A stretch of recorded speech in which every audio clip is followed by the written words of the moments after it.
Esta infame foto de una joven angustiada es una de las imágenes más inquietantes en la historia del crimen real. Se ha difundido por internet una y otra vez, ya que los espectadores notan la angustia en sus ojos.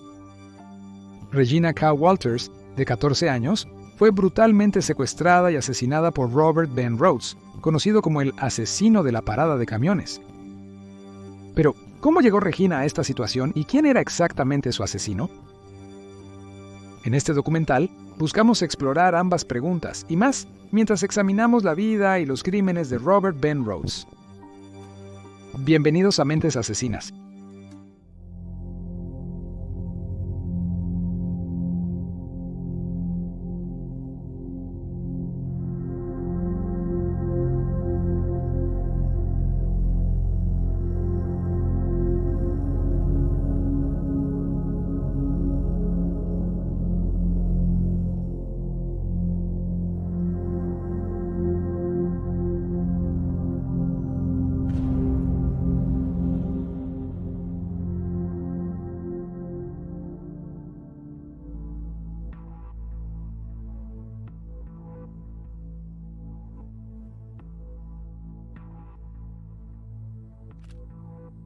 En las primeras horas de la mañana del 1 de abril, 1990, el patrullero de la autopista de Arizona, Mike Miller, conducía por la Interestatal 10, en los límites de la ciudad de Casa Grande, cuando algo peculiar llamó su atención. Un camión Peterbilt, apuntando hacia la ciudad de Tucson, se había detenido en el arcén de la carretera, con sus luces de emergencia parpadeando. Preocupado de que el camión se hubiera averiado y el conductor necesitara ayuda, Mike se detuvo detrás del gran vehículo y salió del coche patrulla. Mike alumbró con su linterna la parte trasera del camión e iluminó el interior de la cabina. Quedó impactado al ver a una joven desnuda y aterrada gritando por ayuda.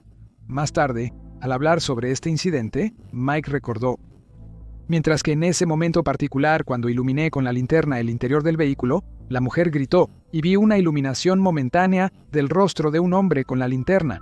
Eso es cuando comenzó la serie de eventos y no hubo forma de detener ninguno de los eventos que sucedieron. Al abrir la puerta de la cabina, Mike vio a un hombre escabullirse por las cortinas que separaban el asiento delantero del dormitorio. El oficial ordenó al hombre que saliera y rápidamente lo identificó como Robert Ben Rhodes, un camionero de larga distancia de Texas de 44 años.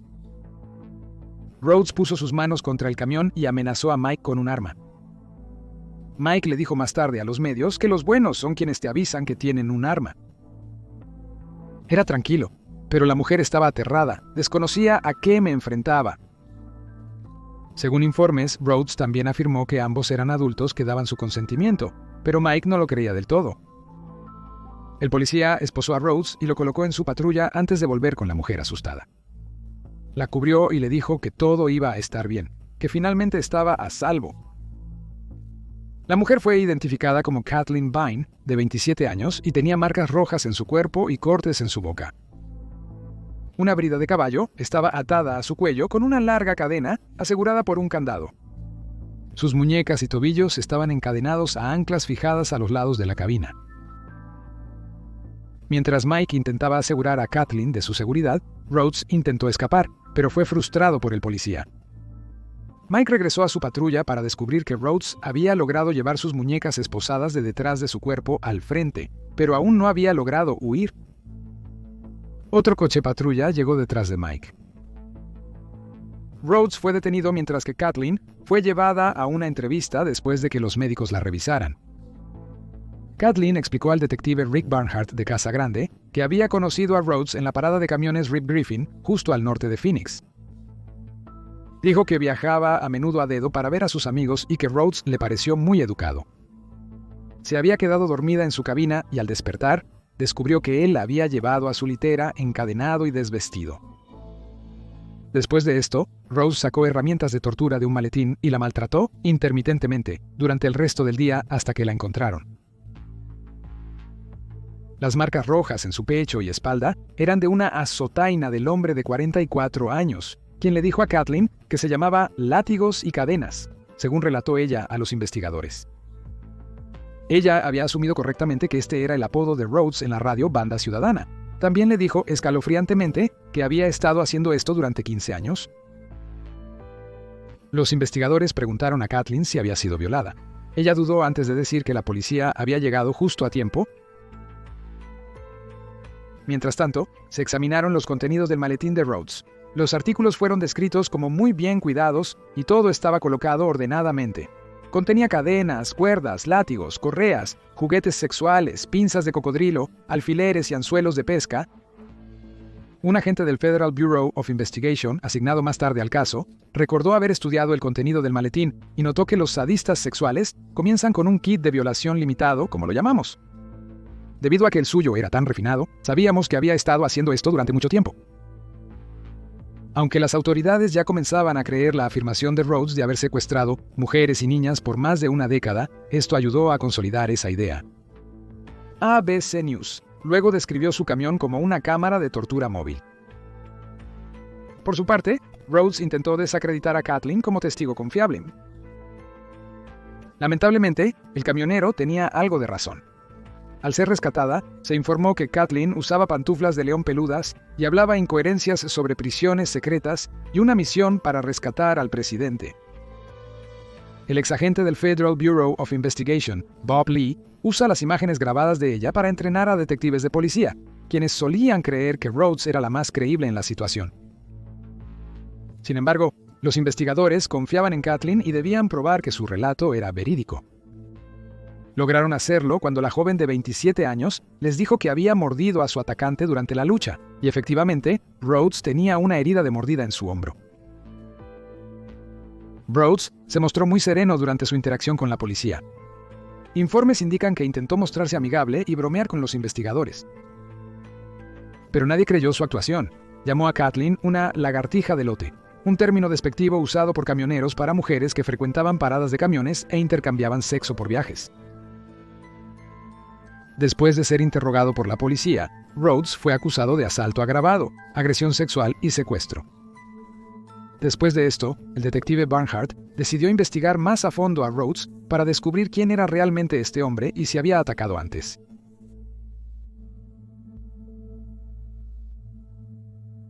Robert Ben Rhodes nació el 22 de noviembre de 1945 en Council Bluffs, Iowa. Fue criado principalmente por su madre, mientras su padre Ben, un soldado del ejército de los Estados Unidos, estaba destinado en Alemania Occidental. No está claro dónde creció Rhodes, pero su padre regresó a casa cuando aún estaba en primaria. Al regresar a Estados Unidos, Ben Rhodes empezó a trabajar como bombero. La doctora Elizabeth Yardley, una criminóloga que fue entrevistada sobre Rhodes para un documental de Sky, afirmó que mientras Ben estaba fuera, probablemente Rhodes sentía un anhelo por su padre y una sensación de conexión con él. Quizás incluso sintió que su familia estaba incompleta sin su padre cerca. Pero cuando Ben volvió a casa, las cosas no fueron tan idílicas como se esperaba. Ben era un hombre violento, enojado y agresivo con toda su familia, incluyendo a su propio hijo. El Dr. Yardley sugiere que en este punto es probable que Rhodes se sintiera en conflicto con respecto a la relación con su padre. Aunque se sabe poco sobre la infancia y la vida familiar de Rhodes, lo que sí sabemos con certeza es que su padre era un abusador que tenía puntos de vista misóginos. Creía que las niñas y las mujeres debían ser utilizadas y abusadas para el placer de los hombres y nada más. El Dr. Yardley ha señalado que esta opinión sobre el sexo opuesto probablemente se arraigó en la mente de Rhodes cuando era un niño pequeño. Rhodes no mostró signos de problemas cuando era niño, aunque se informó que tuvo algunos problemas sociales no especificados en sus años de formación. Durante la escuela, participó activamente en muchas actividades extracurriculares, incluyendo varios deportes, así como el coro y el club de francés. Mientras tanto, su carrera criminal fue efímera. A los 16 años, en 1961, Rhodes fue arrestado por manipular un coche y un año después fue arrestado nuevamente por pelear en público. A pesar de esto, Rhodes logró graduarse de la escuela secundaria Thomas Jefferson en Council Bluffs en 1964. Después de entrar al mundo laboral, se unió a los Marines. Más tarde ese mismo año, Rhodes tenía 18 años. Su padre fue arrestado por molestar a una niña de 12 años. Mientras esperaba el juicio, Ben se suicidó. La criminóloga doctora Yardley dijo que creía que esta acción de Ben fue el acto de control definitivo. Decidió optar por no asumir la responsabilidad de sus acciones y dejar el mundo en sus propios términos. Hay algunas especulaciones de que el crimen de Ben y su posterior suicidio fueron desencadenantes para Rhodes, aunque sus crímenes no comenzarían hasta 10 años después. Entre 1967 y 1968, Rhodes fue deshonrosamente dado de baja del ejército por su participación en un robo. Después comenzó a asistir a la universidad, pero rápidamente abandonó antes de intentar unirse a la fuerza policial, donde fue rechazado, probablemente por su baja deshonrosa del cuerpo de marines. Entre 1970 y mediados de los 1980, Rhodes trabajó en numerosos empleos en tiendas, supermercados, almacenes y restaurantes. También se casó 3 veces y tuvo un hijo con su primera esposa. Su tercera esposa, Deborah Debbie Davis, todavía estaba casada con él en el momento de su arresto en 1990. Debbie y Rhodes se conocieron a inicios de los 80 en el bar Chip Kickers. Rhodes estaba vestido como piloto en ese momento, aunque nunca había trabajado como tal. No contaba con licencia de piloto. Debbie tardó meses en darse cuenta que había sido engañada, pero no terminó la relación tras descubrir la verdad. Rhodes era un hombre astuto y carismático, conocido por hablar para salir de situaciones difíciles. Probablemente utilizó su encanto para ganarse a Debbie después de que se revelara la verdad sobre su estado laboral.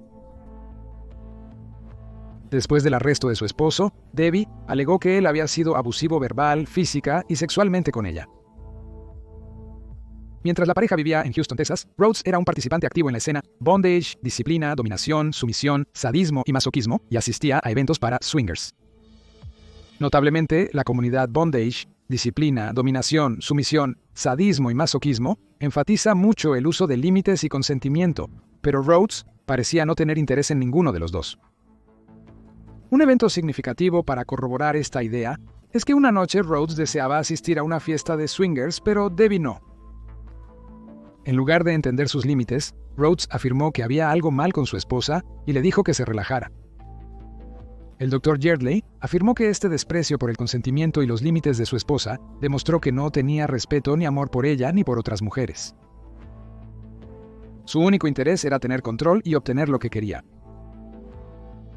Al hablar con la policía después de su arresto, Debbie confesó que su vida sexual no era normal. Dijo que se sentía terrible al seguir con las cosas físicamente dolorosas que a Rhodes le gustaban, pero su autoestima era tan baja que no podía establecer sus propios límites. Debbie continuó con las ideas de su esposo. Debido a la naturaleza abusiva de su relación, probablemente tenía demasiado miedo para negarse a Rhodes. A Rhodes le gustaba el sufrimiento de las personas, y Debbie no era la excepción. Según el libro El mal que hacen los hombres, escrito por el ex perfilador del Federal Bureau of Investigation, Roy Hazelwood, Rhodes una vez compró a su esposa una esclava sexual. Al parecer, el hombre se presentó en la puerta de la casa de Debbie, pero ella lo rechazó, comprensiblemente molesta por la situación. En otro momento, mientras su esposa sufría de dolor en el hospital, Rhodes se metió en una cama para tener relaciones sexuales con ella. Durante el matrimonio, Rhodes frecuentemente compraba revistas pornográficas y acumulaba grandes facturas por llamadas a líneas eróticas. Una fotografía popular de Rhodes en línea lo mostraba vestido de cuero y cadenas. Contrario a lo que se creía, no iba vestido para una fiesta bondage, disciplina, dominación, sumisión, sadismo y masoquismo, sino para una de Halloween. Estaba vestido como un esclavo sexual y había vestido a Debbie como una dominatriz. Ella sostenía a Rhodes con una cadena unida a su collar. A fines de los 70, Rhodes se hizo camionero de larga distancia. En el verano de 1985, la empresa que lo empleaba tenía su base en Georgia, con una oficina junto a la I-90 y 5.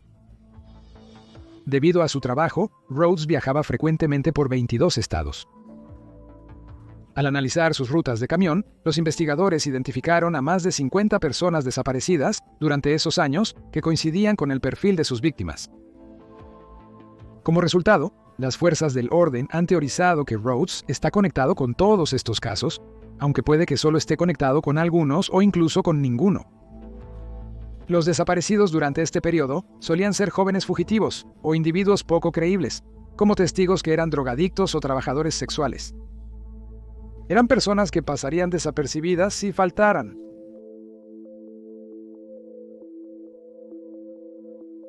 Después de arrestar a Rhodes y examinar a fondo su pasado, los investigadores sospecharon que el hombre de 44 años era culpable de más crímenes de los que confesaba. El detective Barnhart se acercó al departamento de policía en la ciudad natal de Rhodes, Houston, Texas, y se le informó de otro incidente que involucraba a él y a una joven. Shanna Holtz, de 18 años, fue encadenada en la parte trasera del camión de Rhodes y torturada y violada durante 2 semanas después de su encuentro con el hombre de 44 años en febrero de 1990, solo 2 meses antes de su arresto. La mayoría de los informes indican que Shanna fue dejada sin esposar por accidente. Pero un artículo escrito por Gentleman's Quarterly en 2012 corrige esto al afirmar que Shanna había sido dejada sin esposar a propósito. Rhodes pensaba que la había atemorizado lo suficiente, que podría dejarla sola mientras él se iba del camión. Le dijo que se sentara allí y fuera buena. Sin embargo, Shanna sabía que esta podría ser su única oportunidad para la libertad y huyó cuando Rhodes desapareció de su vista. Shanna había vivido en las calles desde los 12 años. Según su historia, había sido violada al menos 20 veces durante ese tiempo y ya había dado a luz a un niño. Mientras Rhodes pensaba que la había derribado, en cambio, había alimentado su determinación.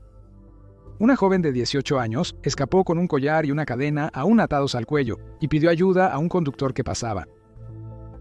Guió a la policía al camión de Rhodes y fue arrestado exitosamente.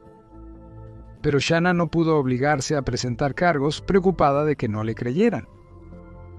Ella declaró: "No veo ningún bien en presentar cargos. Será mi palabra contra la suya. Si tuviera evidencia, presentaría cargos y lo demandaría". Más tarde se estableció que Shanna todavía estaba aterrada del hombre y esto la detuvo de intentar llevarlo ante la justicia. También les informó que una supuesta esposa de Rhodes pasó por allí. La mujer dijo que él le ordenó vaciar el apartamento. El 6 de abril, los agentes del Federal Bureau of Investigation comenzaron a revisar el contenido del apartamento mientras otros buscaban a Debbie. Dentro de la casa, las autoridades encontraron no solo las cosas que el gerente había anotado, sino más, incluyendo material de bondage, maquillaje de mujer y un montón de toallas blancas, una de las cuales estaba saturada de sangre. Rhodes parecía tener una extraña afición por las toallas blancas. Shanna y Kathleen le dijeron a los detectives que él ponía toallas blancas debajo de ellas antes de torturarlas. No obstante, lo más interesante hallado en el apartamento fueron las fotos y rollos de película. Fue aquí donde las autoridades descubrieron numerosas imágenes de niñas y mujeres en varios estados, la mayoría angustiadas y desnudas, aunque una parecía estar entrecerrando los ojos y sonriendo. Una niña en particular llamó su atención. Su cabello oscuro había sido afeitado cerca de su cabeza, y las fotos mostraban su crecimiento constante, indicando que había sido retenida cautiva por un tiempo considerable. Además, su cuerpo mostraba varios moretones que cambiaban de color conforme progresaban las grabaciones. Más tarde, encontraron fotos de la misma joven con una expresión aterrada en un granero de madera en ruinas. Regina K. Walters, una adolescente de 14 años, se había fugado de Pasadena, Texas. Regina Walters normalmente vivía con su padre, pero cuando desapareció en febrero de 1990, residía con su madre, Carolyn, en Pasadena. Mientras Carolyn trabajaba, Regina huyó con su novio Ricky Lee Jones, de 18 años.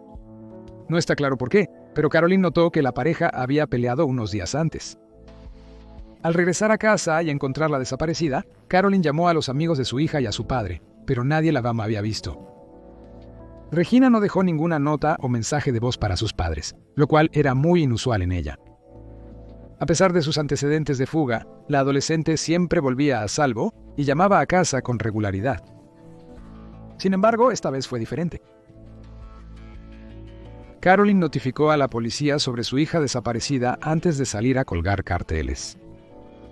Ofreció recompensa por información para traer a Regina a casa, pero nadie la reclamó. Los oficiales de policía en Pasadena, que buscaban a Regina, sospechaban de su novio Ricky por su desaparición, ya que había cometido delitos menores como robo y robo de vehículos anteriormente.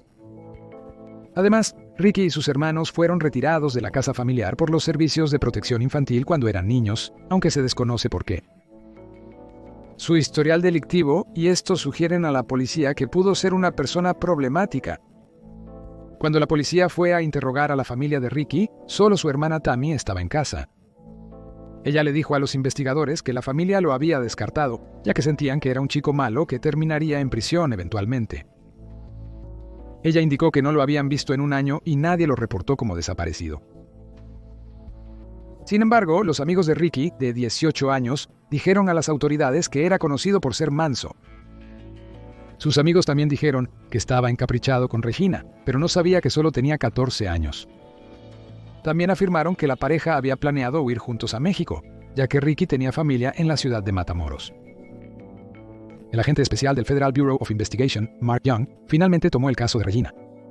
Mientras la policía de Pasadena continuaba teorizando que Ricky estaba involucrado, Mark sentía que la desaparición de Regina probablemente era obra de alguien mucho mayor, probablemente un viajero con fetiches específicos. Un mes tras la desaparición de Regina, su padre recibió una llamada anónima en casa. Su número de teléfono de casa no estaba registrado y por ende no figuraba públicamente en la guía telefónica. El hombre le comentó al padre de Regina que le había cortado el cabello. También le dijo que su hija estaba en un desván de un granero, pero cuando le preguntaron si ella aún estaba viva, el llamante colgó. Las llamadas se realizaron en 2 días. La primera se rastreó hasta Oklahoma y la segunda hasta Ennis, Texas. Luego se reveló que Rhodes había estado repostando su camión en la ciudad de Oklahoma el 16 de marzo, el día de la primera llamada, y al día siguiente en Ennis, vinculándolo a estas ambas llamadas. Sin embargo, no se estableció que Rhodes estuviera involucrado hasta que el cuerpo de Regina fue encontrado por un policía estatal fuera de la Interestatal 70 en el condado de Bond, Illinois, alrededor de septiembre de 1990. Un granjero que había planeado donar su viejo granero a los bomberos estaba dando una última revisión a la ubicación en ruinas antes de darles el visto bueno para quemarlo cuando descubrió los restos. Se hallaron rastros de fibra de algodón blanca con el cuerpo, que luego se determinó que coincidían con las toallas del apartamento de Rhodes, pero esta evidencia no se pudo usar en la corte debido a que las toallas y fibras eran muy comunes. Los registros dentales confirmaron que los restos pertenecían a Regina Walters. Su padre la identificó en una de las fotos del rollo de película de Rhodes. Los investigadores notaron que las fotos de ella en el granero de madera se tomaron instantes antes de su muerte. Regina había sido estrangulada con una cantidad excesiva de alambre de empacar, el cual había sido enrollado alrededor de su cuello, 16 veces. En algún momento antes de su muerte, Rhodes había afeitado tanto el cabello de su cabeza como su vello púbico y había perforado su cuerpo con anzuelos de pesca. El día de su fallecimiento, él la vistió con un vestido negro y tacones altos antes de fotografiarla en el granero y matarla. En este punto, los investigadores también conectaron a Rhodes con las llamadas telefónicas que recibió el padre de Regina. Descubrieron que la niña de 14 años llevaba consigo una pequeña libreta que contenía el número de teléfono no listado de su padre. Dentro de la libreta, Rhodes había escrito: "Ricky es un hombre muerto". Se había garabateado junto a un dibujo crudo de una pistola y gotas de sangre. Los restos parciales de Ricky fueron hallados el 3 de marzo, 1991 en el condado de Lama, Mississippi, pero no se identificaron hasta julio de 2008. Trágicamente, antes de que Rhodes fuera vinculado al caso, Ricky fue acusado en ausencia por el asesinato de Regina. Aunque ahora está libre de culpa, el hecho de que solo se encontraron restos parciales de Ricky significa que nunca se acusó a Rhodes de su asesinato, ya que no hay suficientes pruebas para presentar cargos. Los detectives creen que Rhodes recogió a la pareja de autostopistas en febrero de 1990 y mató a Ricky mientras Regina dormía antes de deshacerse de su cuerpo. Luego mantuvo a Regina durante 2 semanas para poder abusar de ella antes de asesinarla en el granero y dejar su cuerpo atrás.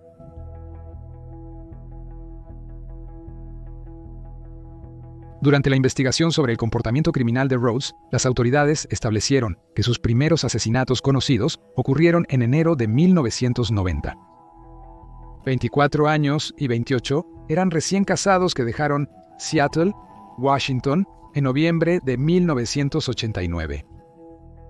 La pareja se dirigía a un taller religioso en Georgia haciendo autostop, y según informes, Rhodes les dio un viaje cerca de El Paso, Texas, cuando regresaban a casa. Pero la pareja nunca regresó, y sus familias pronto los reportaron como desaparecidos. Al igual que en el caso de Regina Walters y Ricky Jones, se cree que Rhodes asesinó primero a Douglas, antes de deshacerse de su cuerpo. Luego retuvo a Patricia y la torturó durante varios días antes de finalmente matarla. El cuerpo de Douglas fue encontrado en el condado de Sutton, Texas, poco después de su muerte, pero sus restos no fueron identificados hasta 1992. Cazadores hallaron el cuerpo de Patricia cerca de un cañón en el condado de Millet en octubre de 1990. Sus restos se identificaron en 2003. Rhodes fue implicado en el asesinato de Douglas por las balas utilizadas. Se estableció que el joven de 28 años había sido disparado en la cabeza con una pistola semiautomática Jennings J-22, con munición distintiva que luego se recuperó del apartamento de Rhodes. Después de asesinar a Douglas y Patricia, Rhodes recogió a Shanna, quien escapó antes de recoger a Regina y Ricky. Aunque estas son sus víctimas conocidas, junto con Kathleen Vine, el Federal Bureau of Investigation ha estimado que él es responsable de matar a tantas como 1 a 3 personas al mes para el momento de su arresto. Durante la redada del Federal Bureau of Investigation en el apartamento de Rhodes, hallaron una foto de una adolescente con sudadera gris y cabello largo y negro. Temían que ella fuera otra de sus víctimas, y en 2015 su imagen se publicó en línea mientras las autoridades le pedían a ella o a cualquiera que la conociera y pudiera identificarla que se presentara. Las súplicas por información dieron resultado y la chica de la foto se presentó. Pamela Millican, de Saskatchewan, le dijo a los investigadores que estaba haciendo autostop para encontrar a su hermano en Winnipeg cuando conoció a Rhodes. Explicó que él había tomado la foto cuando ella subió a la cabina, y cuando le preguntó por qué, él le dijo que tomaba fotografías de cada autostopista que recogía en caso de que le robaran algo y huyeran. Pamela continuó explicando. Él me dijo que iba a Florida y quería que yo fuera con él. En un momento señaló un letrero en su tablero que decía efectivo, hierba o trasero. Nadie viaja gratis. No tenía dinero, no fumaba marihuana, así que sabía cuál sería. Afirmó que los dos tuvieron un encuentro sexual consensuado antes de que él la dejara en una estación de autobuses de Winnipeg. Afortunadamente, Pamela escapó ilesa de Rhodes, pero parece ser una de las pocas con suerte. Aunque las autoridades no han podido vincular de manera concluyente a Rhodes con más desapariciones, parece probable que Patricia Waltz y Douglas Siskowski no fueron sus primeras víctimas. Si Rhodes realmente operaba desde 1975, como afirmó, entonces la estimación del Federal Bureau of Investigation de que podría haber sido responsable de la desaparición de más de 50 personas no parece tan descabellada.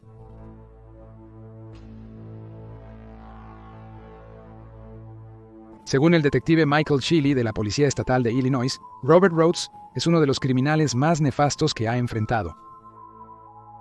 Michael continúa señalando que la única otra vez que vio a Rhodes molesto es en la corte cuando le dijo al criminal que fue un placer ponerlo en la cárcel de por vida.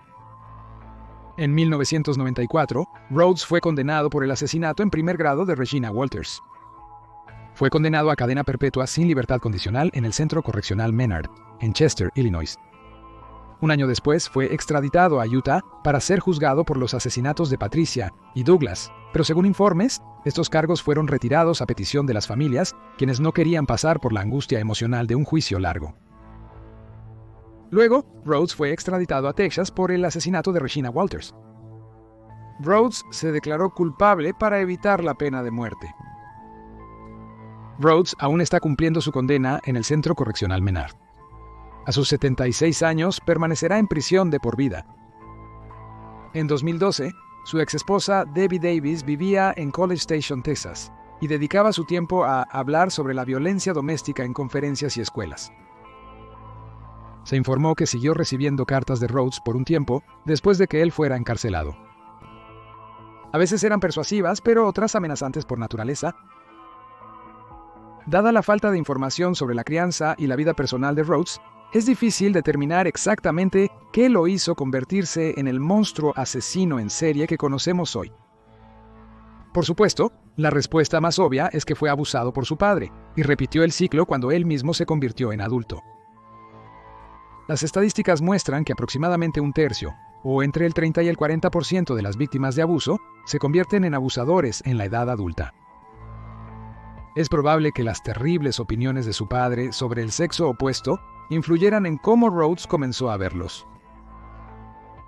Según las declaraciones de su exesposa, los criminólogos y las propias acciones de Rhodes, está claro que él encontraba un gran placer en el dolor ajeno. Aunque nunca podamos saber cuál fue el detonante para Rhodes, su amor por el sufrimiento de los demás parece ser la verdadera fuerza impulsora detrás de sus acciones de pesadilla. Robert Ben Rhodes puede que ya tenga la sangre de docenas de personas en sus manos, pero podría haber tenido muchas más si no fuera por un encuentro casual con el policía estatal de Arizona, Mike Miller,